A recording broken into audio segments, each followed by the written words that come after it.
Okay, so we are recording. Hi, Kendra. Good morning, Bonnie. How are you? Good morning. I'm great. I'm so glad to be doing this with you today. Yeah. No, thank you for making the space for it. I'm excited. Good. And thank you for saying yes to it. Mm-hmm. So I want to recognize that we're recording this on Friday, June 5th. I was sharing with you before we started recording that as you know, I live in Southern California, and we woke up this morning to a very dark, gloomy, rainy day, rainy morning. And that is very uncharacteristic for our region. We don't get a lot of rainy days, and we don't get a lot of dark days. And it actually took me back to a memory that when it rains, it is the heavens crying for us. And that it's the heavens crying tears of sorrow and tears of compassion. And it is also, and love, tears of love, and that it is also crying tears of hope for us, because no matter how long the rain lasts and how long the darkness lasts, the sun comes through again eventually. And I have not been able to shake that memory this morning. And so I just want to put that possibility out there. Everyone is going through things differently. Everyone has their own thoughts and ideas and struggles with what's happening. And I don't think there's any one way to address that. I think it's important to address each individual's experience of everything. So hear that. If anyone else is listening and watches this, my invitation is to hear that the way you hear it. Hopefully it may serve in some way. If it doesn't, that's okay too. Something else will serve you, because I know that we are all served in some sense. And that's how I just wanted to kind of acknowledge some of my thoughts and feelings about what's going on. Yeah, thank you. Thank you for bringing up that comparison, so to speak, about the weather, because it's here in Northern California, it is drizzly. I guess it did sort of rain. I mean, I woke up and when you can hear the traffic on the street, it sounds like cars are driving on wet pavement, and it's just drizzly and gray and everything's wet. And I hadn't made that connection. I hadn't thought of it in that way.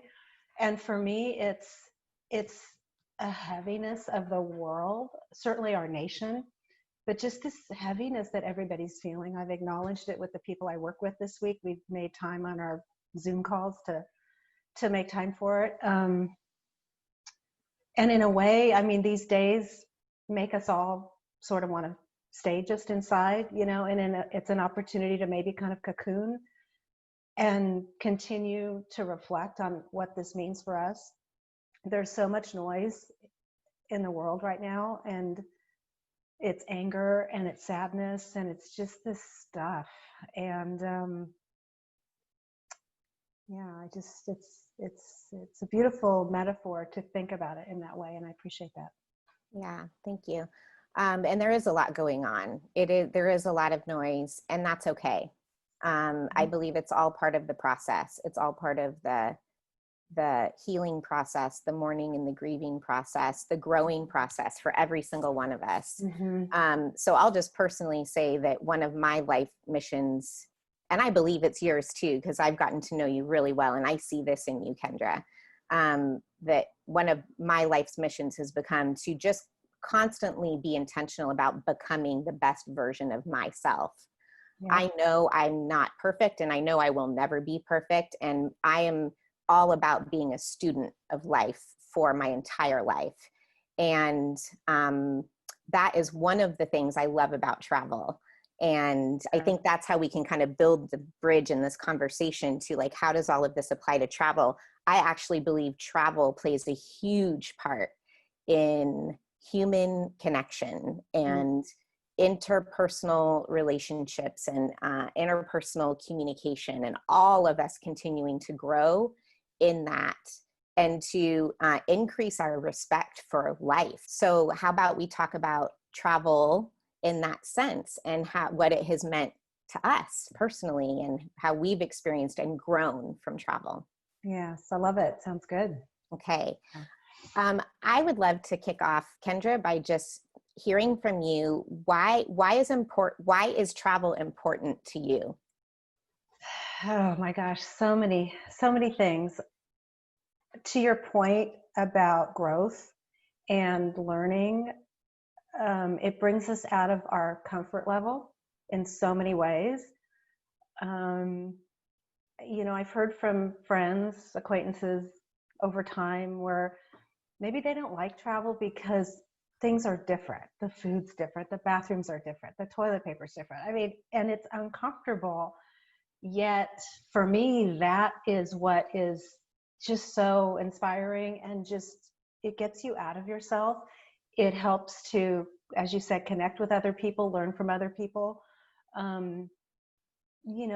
In terms of understanding things beyond our borders in this country, even just going to Europe, the borders are all there so close to each other. So they have to be aware of all these different things that are going on and understanding the bigger picture.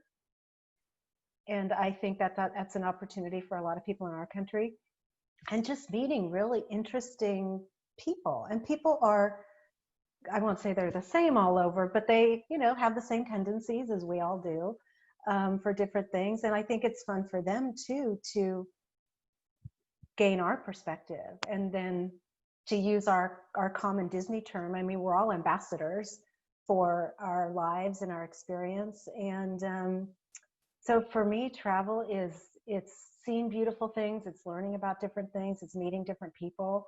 And to quote, actually, I won't quote it verbatim, but one of our favorite books written by Andrew McCarthy. Yes. Is it the Longest Way Home?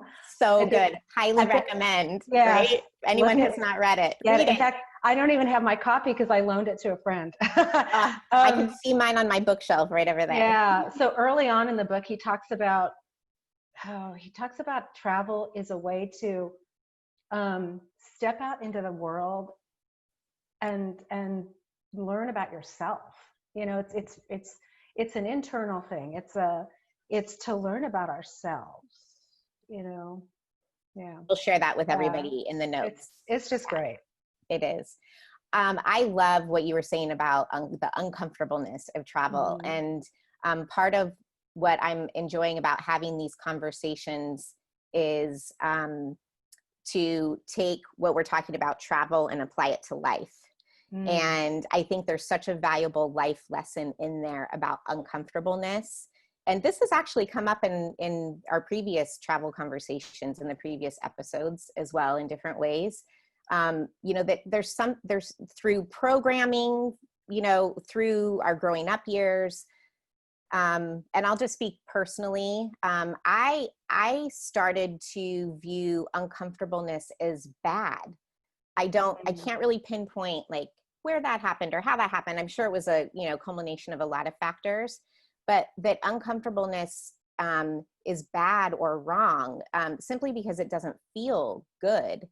And yet what I have come to see and understand is that we all go through growing pains throughout our entire lives. So just as children go through physical growing pains, right, as babies and infants and toddlers and children, where like literally their joints hurt because their bodies are stretching and their muscles are stretching and their tendons are stretching and their bones are growing.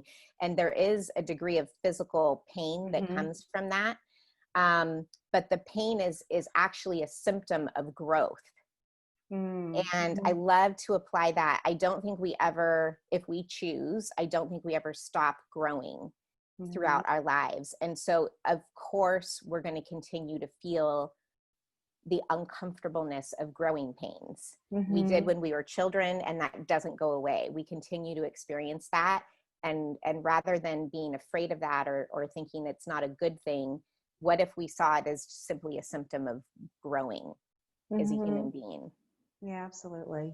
Yeah. I mean, and then I go back to education, just learning, we grow through learning. I do think some of it is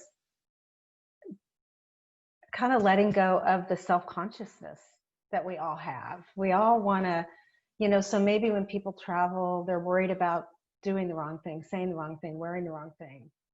it's just, you're in a different culture, so you don't really know what to do. So it almost can stop you in your tracks from making that step out to just not think of the uncomfortableness as a negative thing, but just acknowledge that, yeah, I'm different. I'm in this different place that is not my home. It's not my culture. And let's just embrace it. Yeah.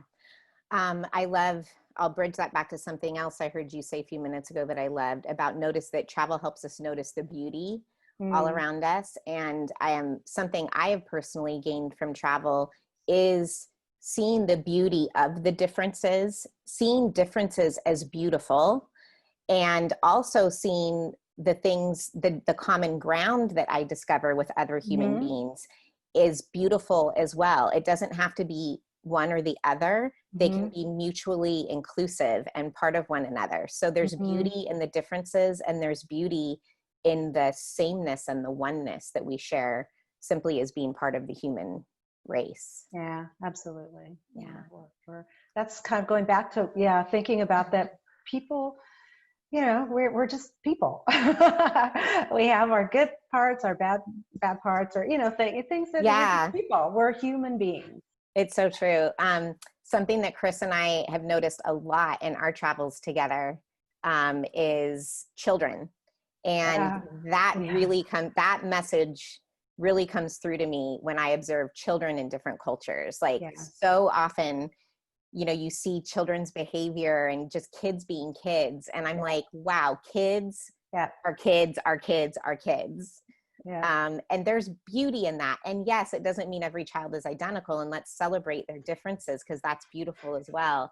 And yet there's just something about being a kid that maybe it's the joy and the innocence and the creativity, but it's come through in children we've met all around the world. Yeah. They're not afraid to ask a question, say something, start a conversation. Yeah. Fun. All right, so let's segue into now talking about a specific travel experience, a really special one that you had. How long ago now? 2 years ago? It was at the end of 2017. So almost, oh my goodness. Yeah, so 2.5 years ago. Okay. And I'll just set it up a bit, and then I'd love for you to share a little bit more. So you reached a point where you were wanting to take sort of a mini travel sabbatical. And I would love to hear you describe that experience. I'd love to hear, maybe for starters, what was your why behind that? Well, so to set it up, I spent 6 weeks in the south of France. 4 of those weeks was studying French at an immersive school, and then traveling a little bit. Yeah, I mean, traveling in that general area and spending Christmas over there and New Year's. It was something that I'd always wanted to do. So it was on my dream list. And I kept thinking, oh, this is going to be great when I stop working, or when I have that time, when I'm retired, I'll have the time to do that. Or just think of a shorter option, so not 4 weeks, doing 1 week or something like that. And you and I were having a conversation. We were working together, and I think I just was stuck on something. Like there was just something that was stuck in my life. And you posed the question, if you could do anything right now, what would you do? And I just said, because I had recently had a friend who had gone to this school for the second time. She had been there once before and loved it. So she had a great experience. And so I just said, I just want to go to France and study French. And your response back was, well, why don't you do it? And it's kind of like, yeah, why don't I? And so that really just started the ball rolling. A lot of it was getting over that feeling of having to ask permission to take that time to figure out how to do it. It came together pretty quickly once I made the decision. Yes, I remember that. I think, and do you want to slow down around that for anyone Sure. that is listening to this? Sure. Because I remember the initial idea feeling fairly impossible to you, like felt pretty out there, just the initial idea. But as soon as it became what we call a heck yes for you, as soon as you just chose it and claimed it for yourself and said, oh, this is happening, I am choosing this. Yeah. It came together way easier and way faster than you thought it was going to. Can you talk a little bit more about that? Yeah, because I think we had the conversation maybe in June. I don't know. Let's say beginning of June. Yeah. And I remember by the end of July, I think I had put the deposit down and booked into the class.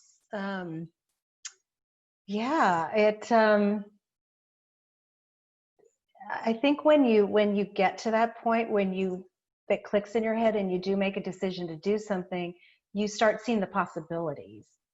I mean, there was certainly a time frame that was going to work. I'm fortunate. I worked for a company. I had built up some time off, vacation time. But those things aren't always there until you kind of get to that point where you think, well, why can't I do it? And then all of a sudden it's like, oh yeah, check, check, check. All these things sort of come into play. There was a hard part about, again, sort of feeling like asking permission from my CEO, because it's such a long time to take off, again, for our culture, for vacation, but it was so much more than just a vacation, and a lot of other things just fell into place. And again, I think that they were there, they just weren't presenting themselves when I didn't put the right lenses on. Yeah, you just weren't seeing them, but they were always there. Yeah, and the lens is like the lens of commitment, of choosing and deciding. Yeah, and I do think it's a big thing for Americans to take time away. Even for people that don't travel internationally. I mean, they just don't. I mean, most people I know, when they're talking about taking a vacation or time off work, it's a week. It's usually no more than a week at a time. And then maybe it's 3 weeks out of the year for those fortunate that, again, to have the benefit. But yet my family, I have family in Switzerland. I mean, other countries embrace that time because it's good for us. It's good to be away from work and things like that. And so it's a minimum 6 weeks as part of what the country does. And then there's a few extra days on top of that for their work. And my younger cousin and her boyfriend, I mean, they take every second of that time, and sometimes it's a longer trip. Maybe they'll come to the US. Usually, I mean, again, you're in Europe, so you can kind of travel around quickly and easily to get to other places for shorter amounts of time. But they are doing something every minute of that time that's available to them, because that is just what they do. Yeah. And I really, one of the things I admire about you in creating that is because that's not a standard part of our Western culture, and that you didn't let that stop you. So I'd love to just go back, if you're willing, and touch a little bit more on, I know it's important because I heard you say it at least twice, and it's the asking permission piece. And if I recall, tell me if I'm remembering this correctly, that part of your own inner work in making that choice for yourself, and then having that conversation with your CEO to not necessarily ask permission, but like, hey, there's something I want to talk about that's important to me. So part of the work, the preparation work that you did around that, was actually getting out of just how it would benefit you, like going beyond that and seeing how actually could it benefit your team for you to be away for such a big chunk of time. How could it benefit the organization? How could it actually benefit your CEO? for you to do that. And I remember, and again, I want you to elaborate on this and tell me if I'm remembering this right. I remember him coming back with a response that surprised you. And I'd love for you to share a little bit more about that. We haven't prepared any of this in advance, so I don't know if you know what I'm referring to. Yeah, I'm not sure. I think I just remember him being really supportive and saying, because I had really thought out how I would do it in relation to my job. Yeah. And, serendipity or things happened that I actually was going to be moving into a new position, got a new opportunity to move into a new position. So not only was, the time of the year good, it was sort of a transition time. And he actually shared with me that had he done it or he was going to do it, he was going to do a 2-week trip to Mexico to study, to be more competent in Spanish. And so it was sort of like this shared understanding. Yeah. Even though I certainly couldn't say, well, the French was, going to help my work in that way, whereas, Spanish is for him. But still, it was kind of this shared, yeah, that's pretty great, kind of thing. Yeah, that's what I'm just remembering. I remember that uniqueness. Yeah, and that he was so open to it. Yeah, and had a common desire. Yeah, I found, and again, what we talked about during that time, I found what was more just, again, something for me to get over was what I was thinking other people would think about it. Ooh, say more about that. To say, to say, yeah, I'm taking 6 weeks off and I'm going to go to France and do this thing. And I was really worried about what other people were thinking. I was thinking that they're making a judgment about me that, must be nice. Of all the people I shared it with, there was only one person that said something that, again, it wasn't like that, but it was just kind of more like, I felt just kind of an envious thing, which I understand, but every single other person was like, wow, that's great. I wish I could do that. So, I felt like, here's maybe an opportunity to share, how I got to that point, and maybe it inspires them to do something, whatever's important for them. It's going to be different for somebody else. And mine, really was more than just trying to learn French, go to France. Because when I came back, and I still, I certainly learned a lot, it was so much more than trying to understand the language. So it's, for different people, it's, it's maybe just sparking an idea for them on not waiting to do something and just trying to figure out how you get it into your life sooner rather than later. I love that. Whether it's a trip or something else, like you said, yeah, whatever it is for each of us.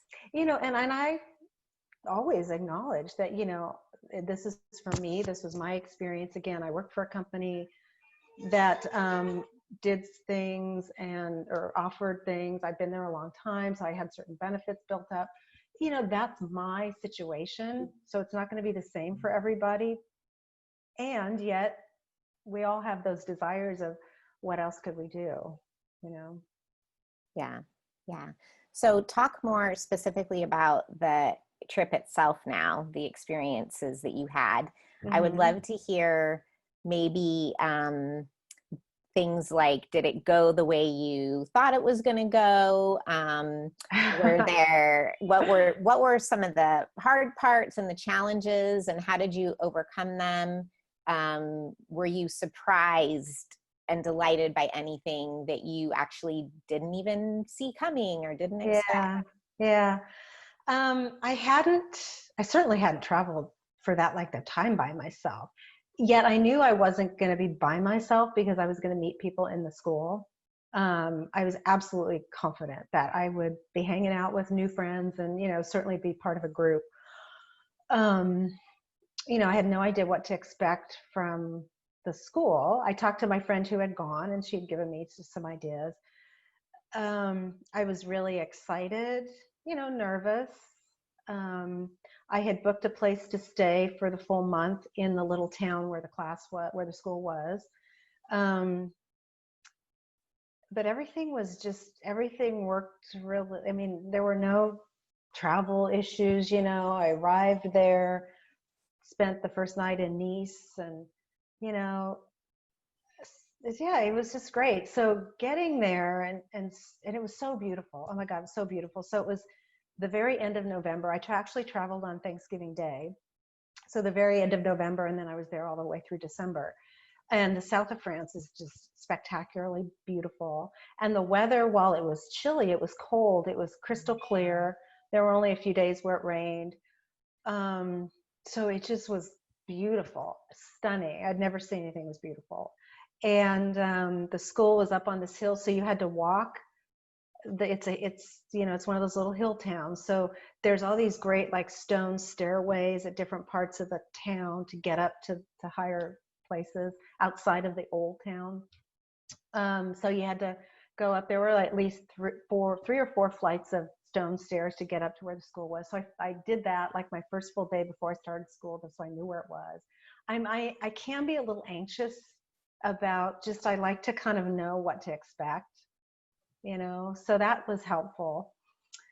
It was really, really hard.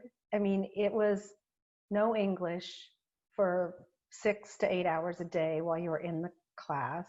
We tested into different levels. I did better than I gave myself credit for at the very beginning because I remembered a lot from high school. The speaking is really hard just for me, remembering the words, but I had a really good base of grammar. So, it was challenging. And about halfway through, so you're into the second week, and you have 2 more weeks to go. It was really hard, and I thought, what the hell have I done? Because here I am, I've spent all this money, I'm in this amazing, beautiful place, and I am in class 5 days a week, and there were a couple points where I just nearly cried in class, but everybody was going through it, so everybody was kind of, not everybody, I'd say the advanced people were having much more of a different time than maybe the rest of us, and people were there for different reasons. I met some really amazing people, so interesting people from all over the world. And I've since stayed in touch with, so in my particular class, there were 3 of us Americans, and there were 8 other people, maybe 10 other people that were off from other parts of the world. So the 3 of us have remained friends. And in fact, we had a Zoom call just this past weekend. One woman lives in Buffalo, New York, and the other, she was living in Northern California at the time. She since quit her job, and she is living in Paris. So she's living sort of my dream, because she had always wanted to just do that. She has some cooking background, and she just wanted to work in a French restaurant. And so she's actually somebody who really inspires me, because she just did it. And I can make a lot of assumptions about how she was able to do it, maybe the way somebody might make assumptions about what I did. And I know that that's not the scenario for her. Yeah, I mean, so it was sort of what I expected, in the sense I knew I would have a great adventure. It was a lot harder than I thought. It wasn't always fun. Yeah, that part of the world is amazing. These towns are so close together, so you could jump on the train. There's a train station in every little town, and you could take the train to Monaco, which is maybe 30, 40-minute train ride, and you're in Monaco. I mean, it was amazing. So yeah, it was great. What was it, that moment where you said you wanted to cry? I mean, there's probably more than one. Yeah. How did you get yourself through? Was there anything that shifted for you? How did you keep going? Yeah. I'm one of those people that, I feel like I started it, I want to finish it. There was a woman who, in fact, she was a roommate with this other lady. This woman was from Australia, but she was a roommate with this lady from New York, and she quit after the first week. By the end of the first week, she was no longer in school. I don't believe they give you your money back, but she just knew in her brain that is not the experience that she wanted. That's not the way she wanted to learn the language, and she went off and spent the next 3 weeks. She hired a private tutor. They just walked around, and that is the way she did it. That didn't, that wasn't anything that occurred to me. It was nothing I wanted to do. I wanted to stick with it. I just remember there were, especially as you get to the end of that month, you had to be at the school usually by 8:30 because they offered breakfast and classes started at 9. So it's just like you get up, got dressed, got ready to go, did some homework in the morning, and I just walked up those stone steps and just tried to kind of think, okay, today's a new day. Do what you can. It's more about what's inside ourselves. I was really hard on myself. I kind of think that if I were to do it again, I'd probably just be more relaxed, but I'm not sure. I mean, it's just me. I wanted to do the best I could for myself. Mm-hmm. So yeah, I think knowing too that you weren't the only one feeling that way. Yeah. Mm-hmm. Community. Yeah. Yeah. Helpful. But it was. I don't know if I'd go back to that particular one and do it again. I think there's other ways, but then how would I know? I mean, it was just such a wonderful way to learn something. And it's not easy. I mean, for some people, maybe language is really easy. It's not for me. And especially now, I'm not hearing it. I love traveling because then when you're immersed in wherever you are, you're hearing the sounds of that place, and it's the language, obviously, is so important. So to spend 6 weeks immersed in France, where that is really all you're hearing, that was just a beautiful sound for me. And I really missed that when I came home, because it helps you, it really does help you, because you just start thinking, and you start thinking that way in that language. Yeah. And there's a life lesson in there too about like what input are we choosing? Right? Because that is programming, and that does affect who we are and how we are and what we do and what we say. And it's really important to choose that input for ourselves. Yeah. Talk a bit. Oh, were you going to say something else? Oh, no, I was just thinking these friends that I made, in fact, because I went to London and then Paris, I guess about a year and a half ago. So that was over the holidays of 2018 into 2019. And so we met up with these friends. Christiane had just moved to Paris, and then Holly, the other woman, they met up with the group that I was with. So it was just really great to just kind of pal around again. And because we're all at the sort of the same level of language ability, and we just had a really good time. So I think I've made friends for life. Yeah, neat. Through a travel experience. Yeah. Talk a bit more about a 1 week travel experience compared to a 6 week travel experience. When you look back at that now, what's the difference for you? What is 6 weeks? What do we gain from that versus like a 1 week or a 2 week experience? What was it for you? Well, I think what's hard with the shorter time periods, especially if you're going to travel a distance, is you lose at least 2, if not more, days of just travel. So it was the ability to just unpack and relax and just sort of feel a little sense of home without having to always move, or just think about, you kind of just maybe get into a routine, especially if it's a different time zone. And then all of a sudden you're thinking about, oh my God, I got to go home in 2 days. I think it allows you to relax. It allows you to, again, just sort of take a breath and get into it and not feel so rushed to just have to do things. even traveling domestically, thinking about going somewhere for Christmas, with everything going on, I'm probably not going to travel internationally, but okay, where might that be with my family? And it's a week just seems so short, you know. Yeah.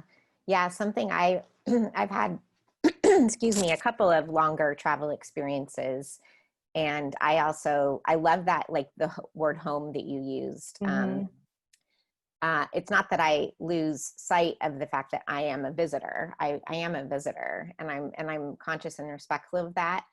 And at the same time, it's so nice to have the spaciousness to really settle into a place Mm-hmm. and really more fully experience a place. Mm-hmm. And so much of that for me has become the people of the place. And Mm-hmm. so having the opportunity Mm-hmm. to not just meet a local in passing, or, Mm-hmm. chat with somebody in a restaurant, but to more deeply get to know someone Mm-hmm. in that place and how the place has shaped them and how they have shaped the place. Mm-hmm. And it's that human connection thing again that we Mm-hmm. talk about. Mm-hmm. And to the point where you almost start to get a little flavor and a little taste of what it's like to be a local there, Mm-hmm. and even starting to live like a local. Mm-hmm. So Yeah. one of the longer trips I went on was to Italy with a group of friends, and it was actually way more economical to rent villas Mm-hmm. in the countryside than to be Mm-hmm. staying in hotels Mm-hmm. along the way, or B&Bs or inns or anything like that. And so being farther out in the country, we knew that we were making a conscious choice to do less kind of touristy sightseeing because we were actually away from a lot of those major sites and attractions. But we were really looking forward to the trade-off of that, of getting to live in a village for a Yeah. while Yeah. and learn how they live, and then get to try that on and live the way they do, learn from them how they live, and then really like allow ourselves to follow their lead in that. And so instead of eating in restaurants, 3 meals a Mm. day, we had a full kitchen. Mm-hmm. And we had a market, and we had everything we needed in a little town that, yeah, was probably a 30-minute walk away, but that just became part of your lifestyle living there. And Mm-hmm. we grew to look forward to that walk to and from town every day to get the fresh groceries we needed. And Mm-hmm. then you Mm-hmm. see the benefits, right? All the Mm-hmm. benefits that come along with that. Like Mm-hmm. the produce is local, and it Yeah. hasn't Yeah. traveled thousands of miles to get to you, and to buy something that was probably picked the same day or the day before, and to get to indulge in that and Yeah. just taste the difference. And Yeah. And um pe- and people shop daily, almost mhm, daily, because and then they go to different specialty places to get stuff. I mean, even in a bigger city like Nice. So the little town we were in was called Villefranche. And then Nice was again like, 10, 15-minute train ride. Not even that actually. I think it's like 7 minutes, 10 minutes. Um, and it's a bigger city. It's I don't know, it's I think in the top 5, certainly top 10 cities in France, large. Um, but even there you've got your baker, you've got your meat person, you've got the cheese shop, and there's markets, of course. But in the little town, for the school, there was a farmer's market once a week. There was this, oh my God, they do these there's roasted chicken places. And so the chickens are roasting and the stuff is dripping down. And then that's where they're roasting the potatoes. So you get chicken with potatoes in a bag, and that's, so you were able to buy, the school had meals provided, lunch and breakfast, but, yeah, it was great. And going into the cafe that we liked the best, then the guy, you get to know the person in the morning, and, yeah. you hear that, oh, his daughter's coming today, and then you get to meet the little daughter and stuff like that. So Yeah. good. Yeah. Yeah.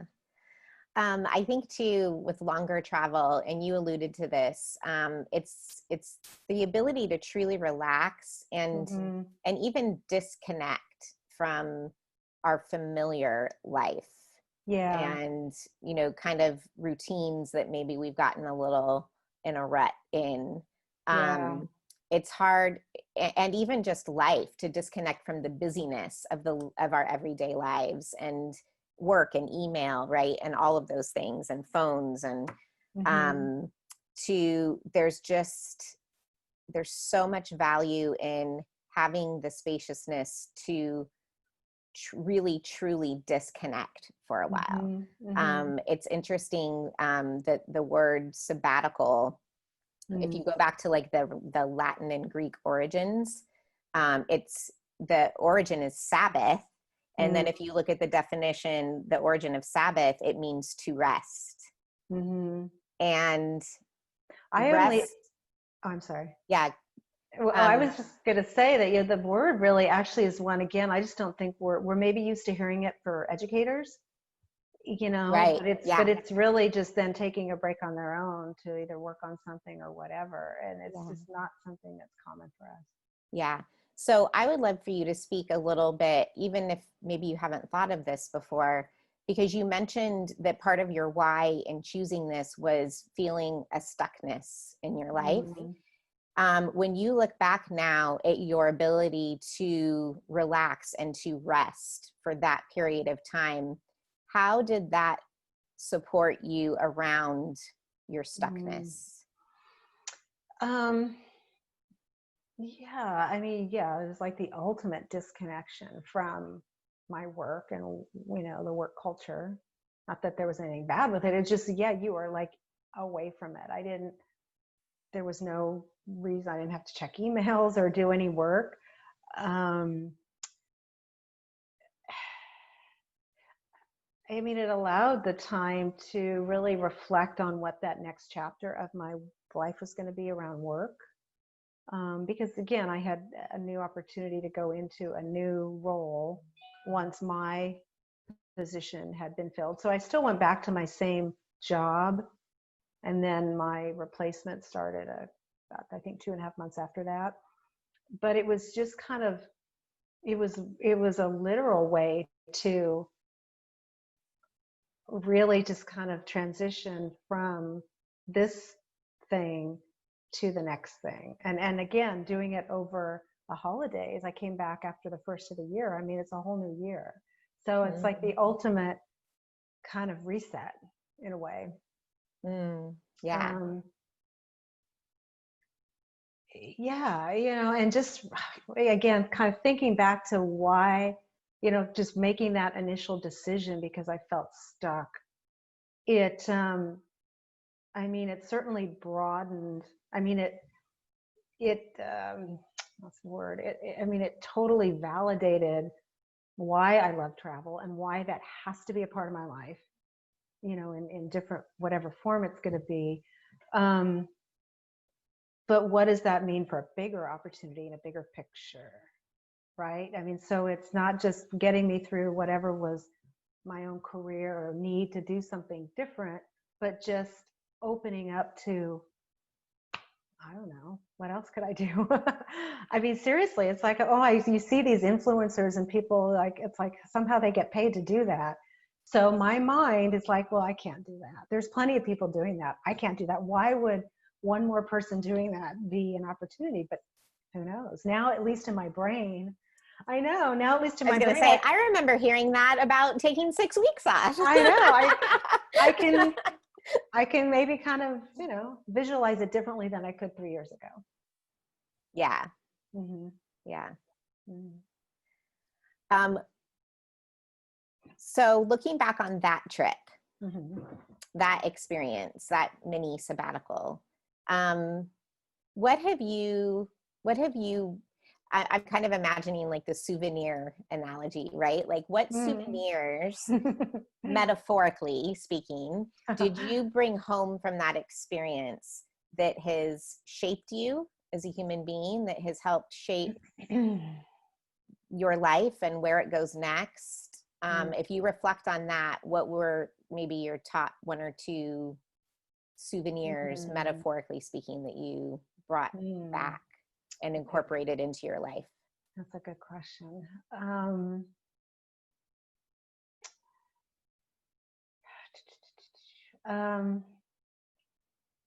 I'd say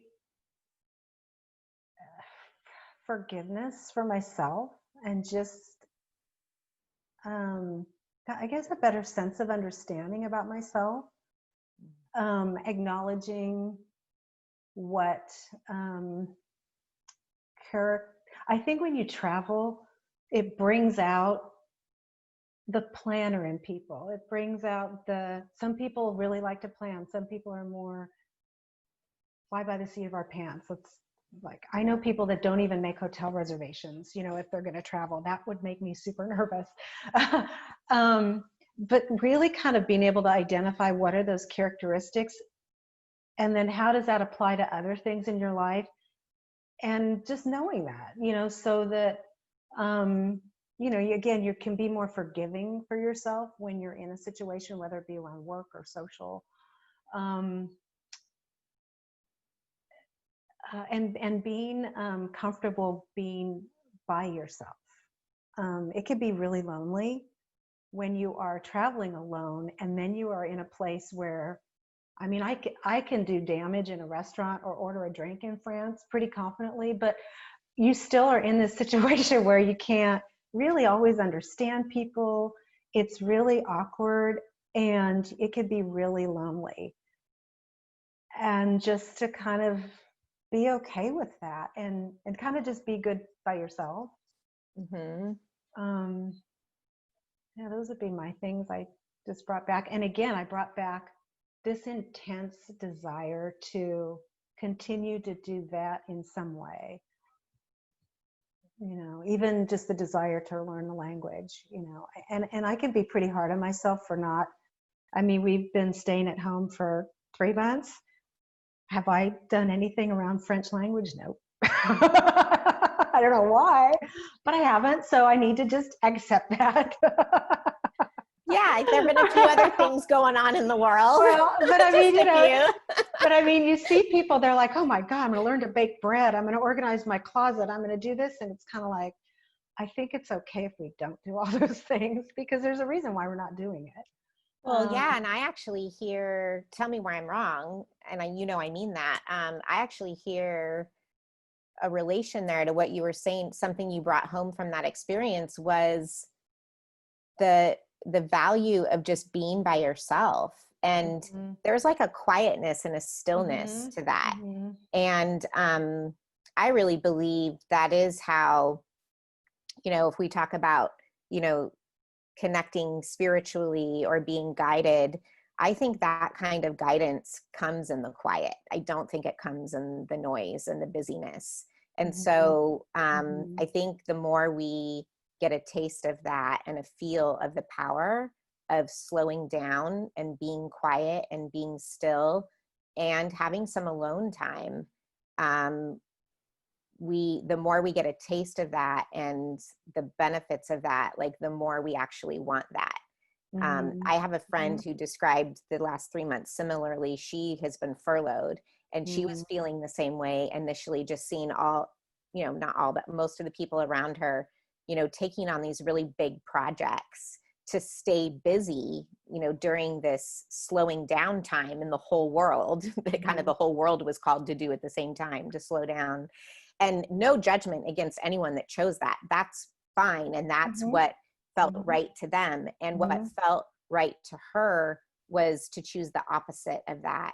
And a conversation that we were having was, how did she want to look back on this time? What did she not want to regret? And what does she want to be able to say, here's what I took, here's what I got from this time, and here's what I created from this time? And the answer that came through for her was, I took the time to slow down. I took the time to be quiet and to be still with myself and with my higher power, whoever that is for all of us. And she wanted to take this time to just kind of be quiet. And that's something that's really hard for us to choose for ourselves, I think, a lot of times. And so in a way, she felt like she had been handed that as a gift and an invitation over the last several months. And she just really, she personally wanted to make the most of it that way for herself. So, yeah. And I mean, the trip for me was so much more than just learning the language better. You know, I really realized that when I got home, because yeah, I mean, I'm certainly not fluent. well, I'm a strong intermediate. There's nothing wrong with that. We're all still learning and growing, right? In fact, there's nothing, you know, I never experienced this yet. You know, France, I mean, people are a little more reserved. They are very proud of their language. Paris is so different than other little towns because it's just busy and big and people are talking fast and things like that. And they will correct your pronunciation or what you're trying to say, and it's because they really want to see you succeed, you know. And some people might think, oh, you know, they're kind of snobbish or whatever. And it's like, no, they have, I forget what it's called, but they have like this official like language thing. I mean, there is just, you know, an intenseness about the perfection of the language. And you know, so I had some good learning opportunities there. Yeah, I love that too. Like another great life lesson is like careful what we make things mean. Yeah. And really get curious about what assumptions we might be making, that if somebody corrects us in a foreign country, are they doing it to be mean? Are they doing it to be hurtful? No, they're actually doing it to be helpful. Yeah, I love that. I love that insight. So just to wrap up our time together, we every conversation I have with everyone in this Andiamo show, we could go on for days. Yeah. Is there anything else you haven't shared that's important to you to say out loud and for people to know about travel in general, about that experience that you had, about any of the insights that you took from it? I would just say, I mean, travel is going to mean something different for every single person. You know, I know a good friend right now is in Tahoe with friends and her family, and that is their love. That brings them such joy, is to go to that place. And, you know, so it's not getting on a plane and flying 10 hours and, you know, going to some place where nobody's going to understand you. Yeah, I think it's getting out of our world and whatever that's going to mean to people. And it's just, yeah, I mean, it's so important to me, really is. I can't imagine not going any place from where I am here. And even though we've had to, I mean, I think that's what's been hard these last 3 months, is knowing that, because I would have certainly, in fact, I was supposed to be in New York. I know you were too. Supposed to be in New York at the end of March, I think. And when all this started, maybe it was the end of April, I don't even remember now. Yeah, end of April. So when all this started, I thought, oh yeah, no, that's okay. Things will be okay by the end of April. I'm sure it'll happen. And then it was like, no. And it's like, okay, no, you know, you really can't. But I'm just itching to go somewhere. And it doesn't have to be necessarily even out of state. But now it's just it's a combination of needing to, because you've been around the same place for so long. Plus just, it's not in my nature to have now. It's in June and I haven't. In fact, I was looking at my online vacation time, because I did take a day away from the computer one day. I took a day off. I hadn't done a request since before Christmas, because then I spent Christmas in Quebec. So that's crazy for me. You know? Yeah. So again, it's just part of what my nature is, for me to be the best person I can be. Yeah. And there will be more. There will be more. There will be more. Yeah. Yeah. But we get to get really creative too about how we create that for ourselves. Yeah. Well, I know I shared with you before we started, I bring back little souvenirs from places I go, because that's what brings it to me, and I could keep it home. And so there's a candle burning behind me, that this fragrance I discovered in London, and I just love it. And so when I went back the next time, they they had a candle of that fragrance. And so it's sort of like, I not only got it somewhere and brought it home, but it just reminds me of where I was when I bought it, where I was when I found it, who I was with. Food is such a huge memory, you know. Yeah. Yeah, we will wrap up for the sake of time, but you touch on a point that Patrick, and you're a fellow friend and acquaintance of Patrick's who I did the last episode with. We talked about the 5 senses and really tapping into that in travel experiences, because it actually helps us remember them more when we notice our 5 senses experience. And then it helps us be able to recreate those memories and those experiences for ourselves, even when we're away from that. And when it's become a part of our past. Those are always my souvenirs, is either something little I can bring home to put on a desk, or like a scarf, or something simple to wear, because then I remember where I was when I bought it. Yeah. Kendra, thank you so much for all that you shared. Hopefully it was inspiring to someone. It was inspiring to me. Well, thank you. Yeah, no, I look forward to your conversations with the other folks, and it's just always a pleasure. I love talking about this. Great. Well, andiamo, let's go. Let's continue going, right? Allons-y. Let's go. Oh, that's the French translation. Allons-y. I love it. I love it. Now we've got both. All right. Well, thank you so much, and cheers to anyone listening and watching, and andiamo to us all. Let's keep going. All right. All right. Au revoir.